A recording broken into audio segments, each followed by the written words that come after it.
Harka fuunee kabajamtootaaf hordoftoota maatiiwwan chaanaalii Boonee Showuu jalatti argamtan nagaa fi araarri Waaqayyoo lafaaf bakka isin jirtanitti isiniif haa baay'atu jecha hara jechuudha. Viidiyoo haaraadhaan walitti deebineetiin jirra jechuudha. Osoon gara viidiyoo kiyya haaratti hin darbin jechuudha. Warreen chaanaalii kiyyaaf haarawaa taatanii chaanaalii kiyyaa subscribe gochuudhaan maatii kiyyatti dabalamaan isiniin jedha. Warreen maatii kiyya taatanii jirtan immoo like share gochuudhaan jajjabeessaan isiniin jedha kabajamtoota hordoftoota keenya. Akkasuma yaan itoon gara viidiyoo kiyyatti hin darbiniin duratti jechuudha. Wantin isiniin jechuu barbaadu jechuudha. Kabajamuuf jaalatamuu ilmaan Oromoo hundi keessan warreen chaanaalii kiyya jala jirtanii fi dhaamsina ni qabu jechuudha. Dhaamsa xiqqoodha. Innis inni waa'ee laayikiti jechuudha. Ijoollee keenya waa hundaafuu yoo inni fakkeenya viidiyoo kana kan hojjennuu fi xiqqoo ittiin jijjiiramuufis ta'uu mala jechuudha. Haa ta'u immoo ijoollee keenya yeroo viidiyoo ilaaltanitti jechuudha. Uumaa qarshii isiniin kaffalchiisu, doolara isiniin kaffalchiisu, riyaala isiniin kaffalchiisu, qarshii ittiin kaffaltan jechuudha. Waayifaa madaamiti jechuudha. Kanaafuu viidiyoo namaa innaa ilaaltanii waanuma fedhe yoo ta'u laayikii godhaan isiniin jedha. Viidiyoo ilaaltu laayikiin gootani. Sababii isaa naaf hin galle dhugaa dubbachuudhaaf amma fakkeenyaaf viidiyoo tokko namni 20 yoo ilaale laayikii isaa dhaqxanii yoo ilaaltan laayikii 3, laayikii 4, laayikii 5 jechuudha. Kun jechuun immoo viidiyoon kee jaalatama hin qabu jechuu agarsiisa natti fakkaata. Laayikiin immoo fakkeenyaaf baay'ee tokko viidiyoo tokko irratti laayikiin baay'ee tokko si barbaachisa. Sababiin isaa laayikii yoo goote viidiyoo sana jaalatte jedhama. Akkasuma nama birallee viidiyoon sun akka qaqqabu goota jechuudha. Kanaafuu ijoollee Oromoo wal jabeessuu, wal bukkee dhaabbachuu, wal danda'uu, wal gargaaruu aadaa haa godhannuun isiniin jedha. Waa hundaafuu laayikii godhaa. Laayikii godhaati. Hardina viidiyoon sun qabullee dubbachuu hin dandeessuun isiniin jedha. Koomentii jalatti jechuudha. Waan viidiyoo qulqullina hin qabu jettee gorsa kan naa kennitu yoo ta'e hambaayee tokkotti gammada jechuudha. Yookiin sagaleen keellee wantoota garaagaraa viidiyoo kee irratti qulqullinni hin jiru yoo jettee yaada kan naa kennitu taate ani nama baay'ee sitti gammadudha jechuudha. Innaa viidiyoo ilaalte inni laayikii gochuu si dhoobu maal akka ta'e anaafuu gaafidha. Siifis gaafii ta'e koomentii jalatti naa barreessi. Maaliif akka laayikiin goone jechuudha. Warreen immoo sagaleen kiyya baay'ee gadi bu'aadha. Sababiin isaa baay'ee tokko waan ho'aa jiruuf jechuudha. Muqatiidha. Kanaaf sagaleen kiyya addaan ciccitas xiqqoo gadi bu'eetii jira jechuudha. Sababii ho'atii hundumti keenya iyyuu ni beekna waan ta'eef waqtiin kun waqtii ho'atii isiniin jedha kabajamtoota hordoftoota kiyya akkuma ta'etti na danda'a na waliin turaan isiniin jedha. Har'a asitti kan argaa jirtan jechuudha gara viidiyoo koo har'aatti yoo isin dabarsu viidiyoon koo har'aa jechuudha asitti kan argaatiin jirtan qibaatidha jechuudha. Qibaatii rifeensa keenyati jechuudha. Qibaatii kana kan shugguxii keessatti argitanii yeroo darbee jechuudha gosa biraa isiniif dhiyeessitan shugguxiidhuma kanaan jira jechuudha. Gosuma biraa isiniif dhiyeessin ture jechuudha. Har'as jechuudha gosa kan biraa gosa lammataa isiniif qabadhee dhufeetiin jira jechuudha. Haa ta'u malee ciqaadha jechuudha kan qodaa keessatti argitan kun abukaadoodha. Inni suni akkuma isin barreeffama irratti argitan kanaadhaaf viidiyoo gadi butee isinii waraabaa jira jechuudha. Akka barreeffamni isaa sirriitti isinitti mul'atu jechuudha. Kan shugguxii keessa jiru zayituunidha jechuudha. Kan gamanatti argitan immoo abukaadoodha jechuudha. Ciqaadha. Tole kabajamtoota hordoftoota kiyya qibaatii kana jechuudha isaan kana lamaan yeroo hedduuf jechuudha adda biyya irraa bahee barbaadatiin ture jechuudha. Garuu argachuu hin dandeenye. Akka tasaa guyyaa kaleessaa argadhe jechuudha. Daa'imummaa kiyyaa kaasee qibaatii kana fayyadamaa ture jechuudha. Haa ta'u malee erga biyya irraa bahee qibaatii kana argachuu hin dandeenye akka salphaatti jechuudha.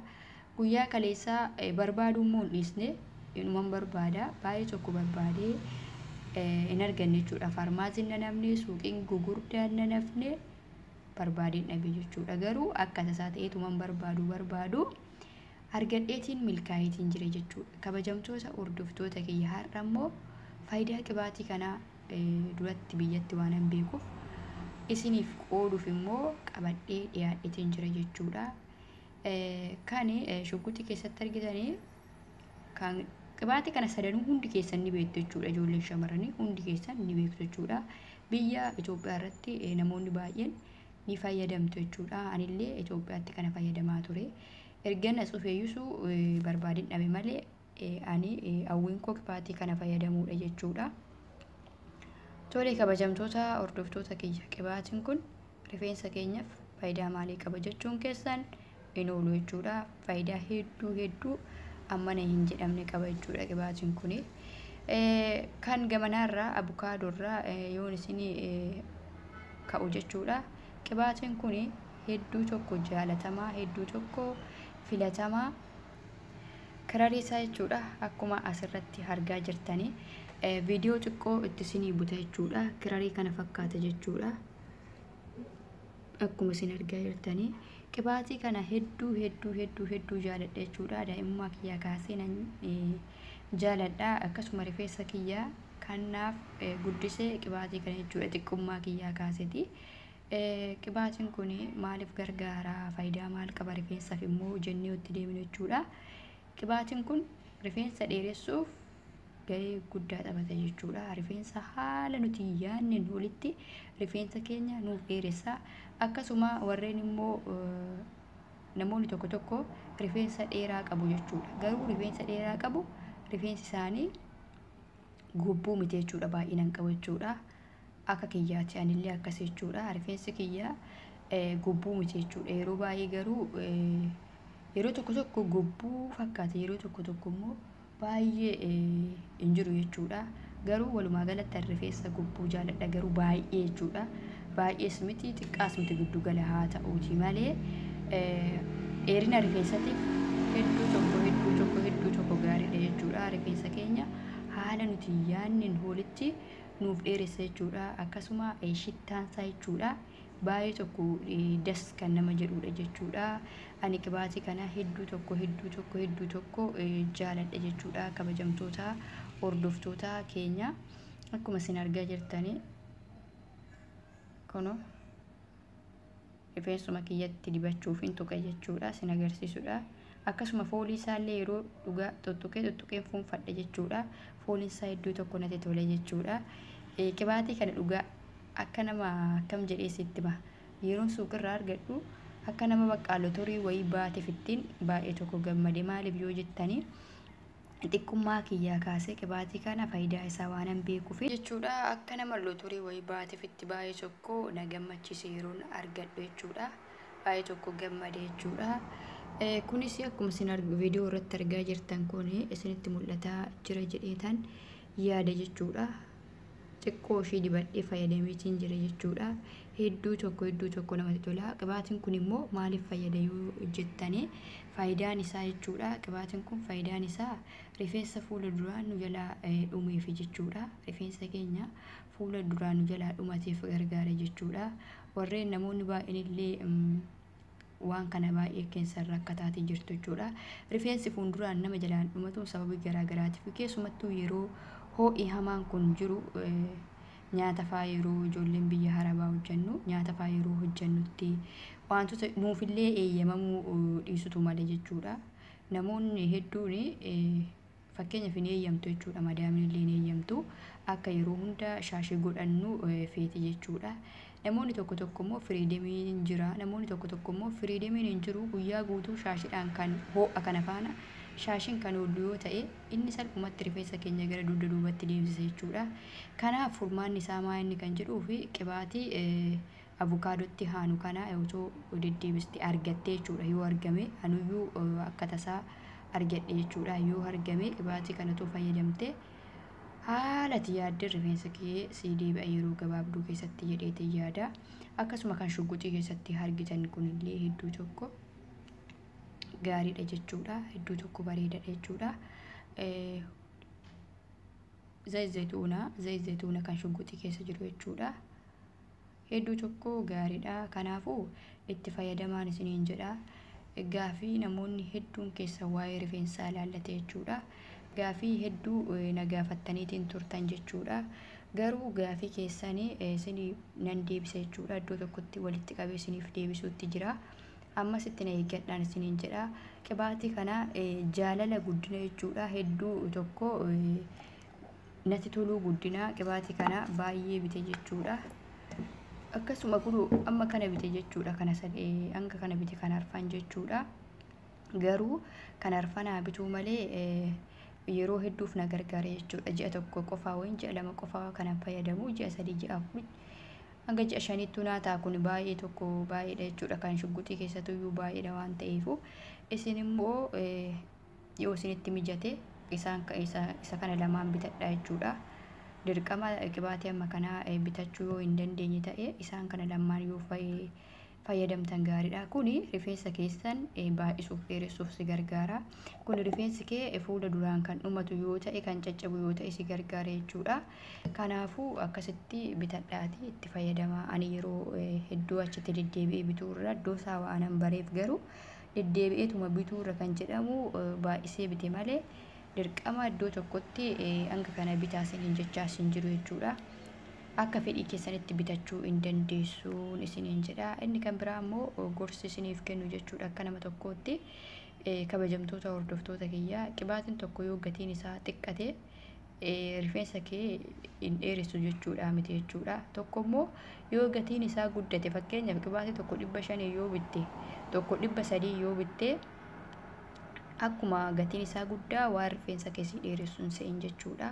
Maaliif inni gatiin guddaas rifeensa kee akka yaaddetti si dheeressuu dhiisuu danda'a.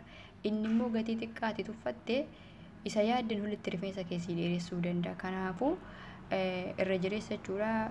Bara kana keessa qibaatota hedduutu jira. Aluubeeraan jira, wantoota garaagaraa qibaatiin akka addaatti yaa'aa jira jechuudha. Bifa haaratiin jechuudha. Haa ta'u malee qibaatiin amma suuqirraa bifa haaratiin gadi ba'aatiin jiran baay'ee tokko widdiidha jechuudha. Baay'ee tokko widdii naan isiniin jedhu qibaatii tokko kan faashinii fakkeenyaaf alana bahee aluubeeraa kana gosa hedduutu jira jechuudha. Qibaatiin hanga qarshii 800tti deemaatiin jira jechuudha. Namoonni tokko qibaatii qarshii 800 yoo bite amma rifeensa kiyya ji'a tokko keessatti naaf dheeressa jettanii yaaddu fa'a jechuudha. Isaan kana dhugaa dubbachuudhaaf jechuudha. Qibaatii garaagaraa tokkoffaa qibaatii aluubeeraa yoo argattan fayyadama. Zayituuna fayyadama. Akkasuma kun qibaatota nama isin agarsiise kana abukaadoo kana fayyadama. Keessumattuu dheerina rifeensaa fi rifeensa keessan dugda duubatti isin jalaa deemuuf rifeensa ciqaa kanatu baay'ee du'a jechuudha. Qibaatii ciqaatu fayyadamtanii gaariidha isiniin jedha. Namoonni tokko immoo qibaatiin ciqaanii rifeensa keenyatti furfurii godha warri jettan jira. Rifeensa kiyya kan furfurii godhe isin argine furfurii hin godhu jechuudha. Inni kan biraa immoo wanti xiqqoo gorsa xiqqishoo wayii isiniif kennu jechuudha. Namoonni baay'een jechuudha qibaatii dibannee hangam ofirra tursiisnee rifeensa keenya dhiqachuu dandeenya jettanii gaafii gaafattu yeroo tokko. Ijoollee keenya hin gowwoomina. Qibaatii amma fakkeenyaaf innaa biyya jirtu qibaatii dibattee sa'aatii gimmaasha booda kan dhiqataa turte ati hin gowwoomina. Gowwummaan ta'inaa jechuudha. Ani ammaaf umarraawwan isinii kaasu qibaatii tokko yoon dibadhe yookiin torbee tokko turee miicadha yookiin guyyaa 3 guyyaa 5 yoo akkam bakka ergi sababa wayiitii miicuu barbaade malee qibaatii dibadheen turanii jechuudha. Akka ofii kiyyaatti jechuudha. Akkuma innaa biyyaatti dhugaa dubbachuudhaaf akkuma innaa biyyaatti qibaatii dibadhee torbee tokko fa'aa tureen akkasuma guyyaa 5 guyyaa 3 akkasitti miica malee qibaatii qibaatii amma viidiyoo irratti argaa jirtan kana amma dibadhee daqiiqaa 30 booda hin miicu jechuudha. Ittumaanan bulaa torbee tokko fa'aattiin eegen akkasitti miicadhe jechuudha. Rifeensi keessan tokkoffaa kan isin jalaa miidhamuuf sababii kanaaf jechuudha. Fakkeenyaaf fi biyya arabaa kamirrayyuu yoo jiraatte akkuma bakka duudhaa biyya keetiin jiraadhu malee rifeensaaf immoo gaarii miti. Amma dibdee daqiiqaa 30 maal faayidaa qabare? Inni gatii keettis hin taane rifeensa keetiifis hin taane jedhama. Kanaafuu gorsa isiniif kennu qibaatii akka annaa biyyaatti fayyadame. Fakkeenyaaf mataa kee fa'aa bakkee lamatti kukkubbeessitee jechuudha dibattee torbee tokko turtee miiccachuu dandeessa. Yookiin guyyaa 5 yoo si dabbares immoo guyyaa 3 akkasitti fayyadame. Wantoonni ati fayyadamtee daqiiqaa 30 booda ofirraa qulqulleessitu wantoota akka abukaadoo, wantoota akka muuzii, wantoota akka ruuzii, wantoota garaagaraa dibata rifeensaa dibattee daqiiqaa 30 sa'aatii tokkotti ofirraa kan balleessitu malee isaan kana dibattee ittiin turuu hin dandeessa isiniin jedha. Anillee akkasiin isiniin jedha. Kabajamtoota hordoftoota kiyya, viidiyoon kiyya yoo baay'ee isinitti tole laayik naa gochuu hin dagatinaa. Hiriyoota keessaniif immoo sheer naa gochuu hin dagatinaa. Baay'ee qulqullina illee hin qabu. Baay'ee tokko natti ho'aa jira. Sagaleen kiyyallee haddaan ciccitaatiin jira jechuudha. Ni beektu waan ta'eef kabajamtoota hordoftoota kiyya.